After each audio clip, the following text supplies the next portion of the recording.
وەزارەتی بەرگری عێراق لەگە وەزارەتی پێشمەرگەی هەرێمی کوردستان بە هەماهەنگی هاتن بۆ کۆلیژی سەربازی زاخۆ لە مەنتیقەی زاخۆ بە سەرپەرشتی فەریق ڕوکن سەلاحەدین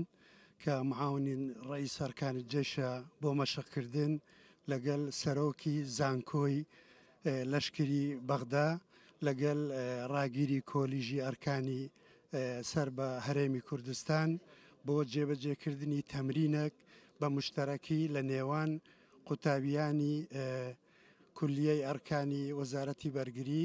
لەگەڵ قوتابیانی کولیەی ئەرکانی وەزارەتی پێشمەرگەی هەرێمی کوردستان. حقیقەت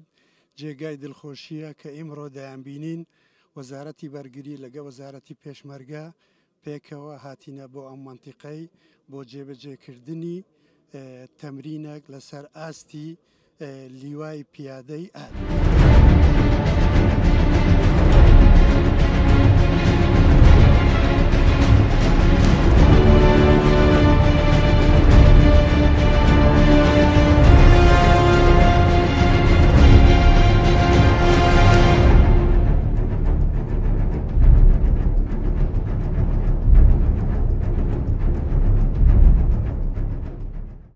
پارێزگای دهۆک لە قەزای زاخۆ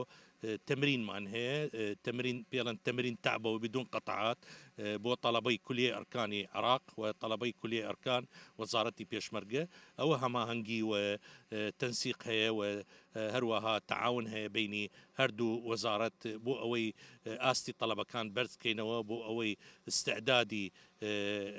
سەربازی بەرزکەینەوە و هەماهەنگی بینی هەردوو وەزارەت ئەمە زۆر گرنگە. من ئەمڕۆ هەروەها من دەمەوێت سپاسی هەردوو کولیەی ئەرکان بکەم و سپاسی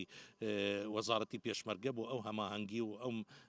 تەعاونەی کە هەمانە بینی خۆمانە و هەمان سپاسی کولیەی عەسکەری دوو بکەین کە ئەرکی کێشاوە بۆ ئەو تەمرینە.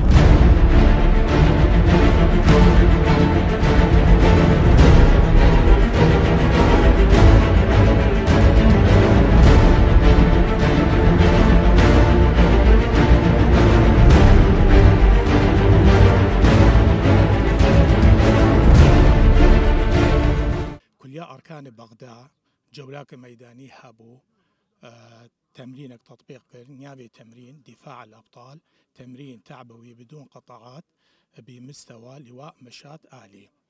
أف تمرين زور مهمة مكافحة الإرهاب ده كل يوم هي أركان يا كردستاني مشاركة قال كل يا أركاني بغداد كير أف موضوع شيء بيرد فيجن تعاون وتنسيق مشترك.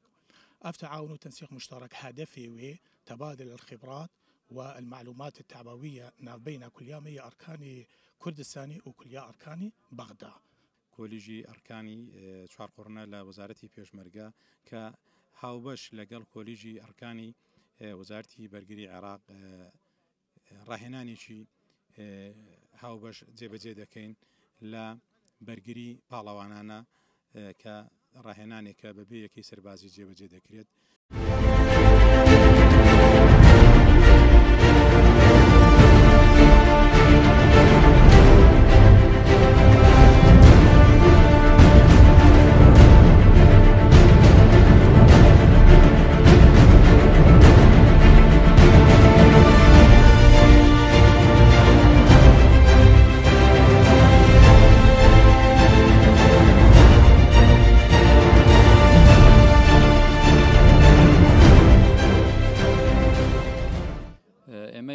قوتابیانی خولی حفتی کۆلێژی ئەرکانی هەرێمی کوردستان بێگومان بەشداریکردن لەو جۆرە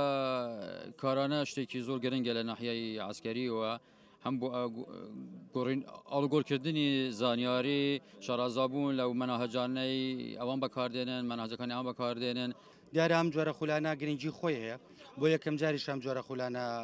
دەکرێەوە ئاشنایەتی دروست دەبێت و هیوادارم ئەم جۆرە